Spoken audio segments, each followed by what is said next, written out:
movement calling for change. And tonight, a truly momentous and historic moment as former Minneapolis police officer Derek Chauvin is convicted of murder and manslaughter in the death of George Floyd.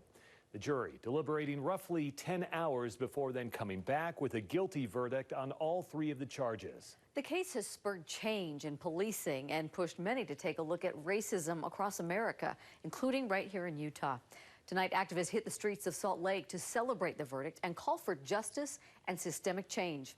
News specialist Matt Rascone was there for that march. Yeah, he joins us live at the George Floyd mural in downtown Salt Lake City. Matt? Yeah, guys, plenty of visitors and a growing memorial out here tonight in front of those murals. Those celebrating, of course, saw today's decision as a huge win for George Floyd's family, but also a significant step in their movement for change in policing. Make some noise for George!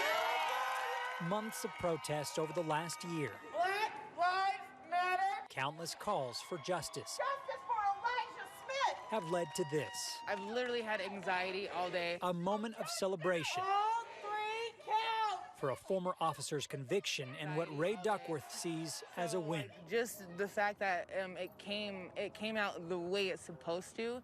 I'm going to be able to take that deep breath tonight. It's eerie here. It's surreal because we've never gathered here to celebrate anything. Still, amid the feelings of relief and thanks, I think tonight will be a healing night. Lex Scott says there is still sadness. It shouldn't be so rare that hundreds of people come out just because a murderer was convicted of murder. We need justice every time. The whole movement can't be based on the results of one case. We have to still keep fighting. It's not over because, yeah, he was convicted of the crime he committed, and that's what we need. But that doesn't do anything for Breonna Taylor. Justice for Jonte Wright! As demonstrators marched the streets again tonight, the focus remained on George Floyd and his family, and the hope that today's decision would mean something more. We're facing the right direction, and that means that could save a life. That could save my daughter. That could save my brother. So I'm thankful for that.